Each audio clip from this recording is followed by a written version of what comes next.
Here on LBC, you've been ringing in all day with your stories of how local schools have been impacted by the concrete crisis. And I played a few of them to the Schools Minister, Nick Gibb.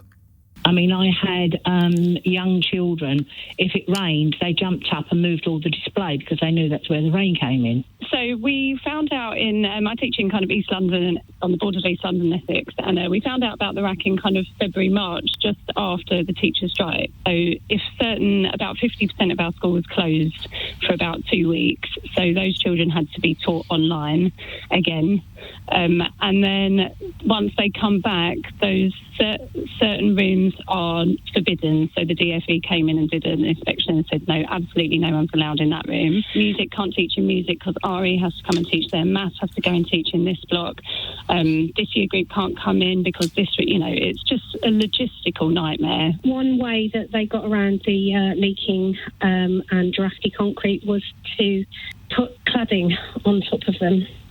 So what you've now got is schools that on the outside look quite nice. They still have all of the problems, probably.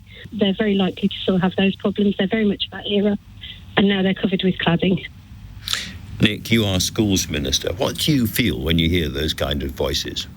Well, it's frustrating that we have school buildings, 22,000 schools, 65,000 school buildings, and these were built between the 1950s and the 1990s using what I would regard as a substandard product. Yes, that we've now it's more than embarrassing, isn't it? It's pretty shameful for a country like Britain to have so many schools in this condition. Yes, and it's not just in this country either. Don't forget, these are eras when this kind of material was acceptable. We learned a lot from the mid-1990s about the use of rack, and we've been very proactive. There was a collapse of a school in 2018. We issued very clear guidance and warnings to those organisations that are responsible for our school buildings, the local authorities and the trusts and the dioceses, pointing out the danger of rack, how to identify it, what to do to monitor it. And that work, and plus this survey that we sent out in March 2022, enabled us to identify where the rack is and action. And these schools that you've just heard from, we know that where the rack is, and it's in about 156 schools so far we've identified out of 22,000 schools in the country, and we're taking action to mitigate it to ensure that the schools are safe. When did you first hear about rack? I first heard about it when I came back into office in October last year, and we have a minister already in place there, the Minister for the School System, Diana Barron, who's doing a brilliant job in pushing this issue and identifying rack. Well, Nick, you say a brilliant job, and yet this has been a problem that architects and structural surveyors and many other experts have been warning about for a very, very long time indeed, and yet nothing has been done. We heard today from the former Permanent Secretary that when he was Chancellor, Rishi Sunak halved the budget for replacing schools that needed to be replaced. This is, frankly, on your watch collectively. No, that's not true. Nothing has been done. From 2018 onwards... Well, I didn't say nothing. I said not nearly enough. Well, I don't agree with that either. We've issued very clear guidance to schools about how to identify and monitor rack. We've sent out the questionnaires, I've said, in March 2022. We have chased for responses. We've had 95% responses from responsible bodies identifying either they don't have rack or confirming that they do, and then we send in surveyors to assess the quality. And last week we changed the guidance to say it doesn't matter what the quality of the rack is, whether it's critical or not. Whatever state it's in, we need to take those rooms out. Yeah, this is last week. This is days before thousands and thousands of school children are about to go back to school. The same school children who had their education so badly disrupted by the pandemic. They've had a really tough time already, and suddenly, right at the last minute, they're told they can't go to school, and we don't even know yet which schools are affected. Well, this feels like kind of incompetent crisis management. No, whenever the evidence came to light, we would have immediately told schools. That's what happened in the summer. We knew the evidence was there. We had to announce it as soon as we had that evidence confirmed, and we knew what and the mitigations put in place. This could have been in November. Then it would have been in the middle of the term time. You cannot sit on this evidence and just wait till it's convenient to announce it. So we had to announce it straight away. In terms of the assertions made by Jonathan Slater, look, we've been having different school building programs: the Priority Schools Building Program, the Priority School Building Program 2, the School Rebuilding Program now. It's about 50 a year throughout that period, 260 But schools. clearly not nearly enough. We're going to have to knock down and rebuild a huge number of schools now. Is there a budget for that? There is, of course, there's a massive capital budget. We have a budget for 500 rebuilds just from 2020 to 2030. And some of those schools already identified in that 500 are schools that we've identified as having RAC.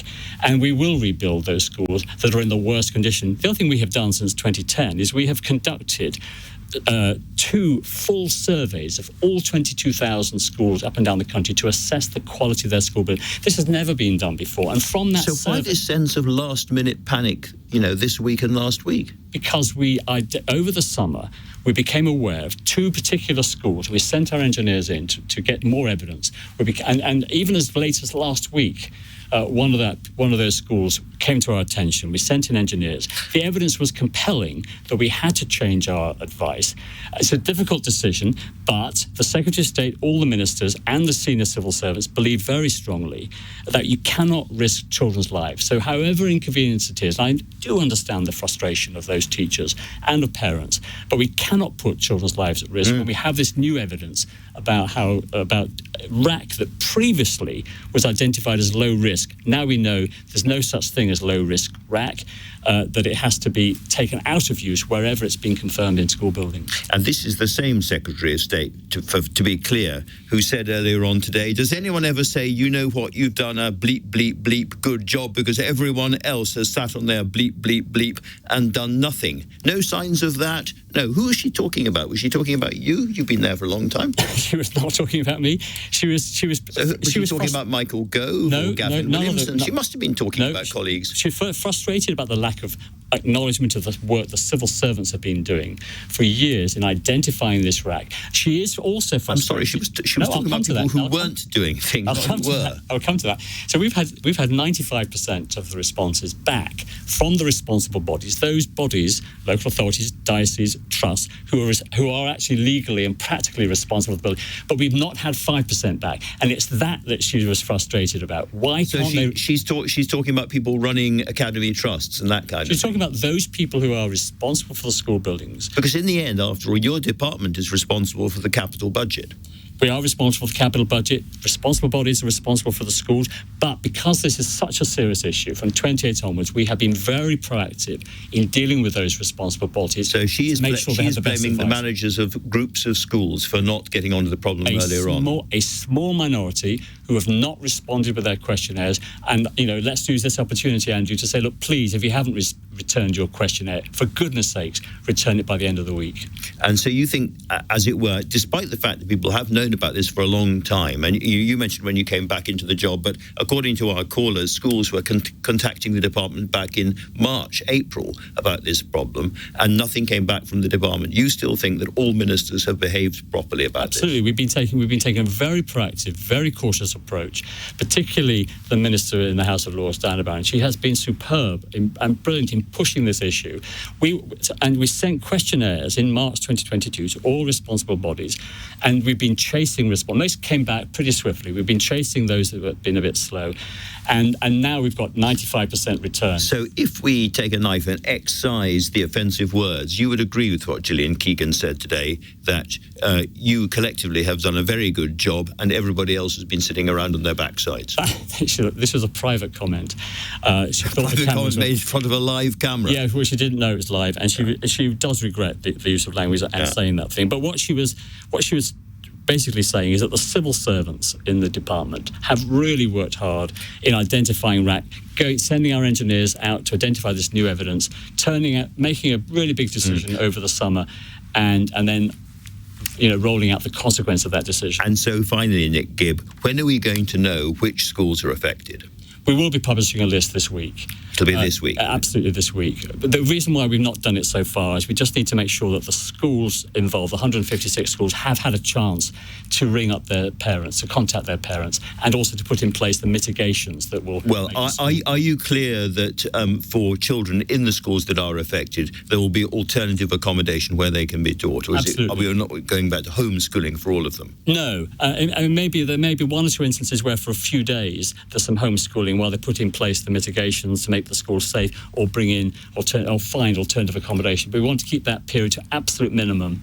And just to be absolutely clear, when you say mitigations, are we talking about hiring hotels or using council buildings to teach children while their schools are being knocked down and rebuilt? It could be propping.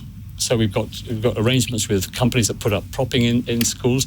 It could be finding alternative accommodation, maybe sharing with another school, moving the configuration of the existing school, or indeed bringing in porta cabins. And we have arrangements with porta cabin providers as well. And roughly how many children are going to be involved in those kind of mitigations? That's difficult to say because we know the number of schools, but sometimes the rack is only in 1 or 2 rooms. In some it might be the sports hall. In a few cases, it might be the whole school. So it will depend on how... It sounds like thousands, at any rate, who will be in porta cabins or alternative accommodation of some kind. It might be, but they will be in school, in face-to-face education. These porta cabins are, not the porta cabins we remember from our youth. They're much higher quality than they used to be. I was taught in porta cabins. I learned absolutely nothing, but that was not because of the porta cabins. Nick Gibb, thank you very much indeed.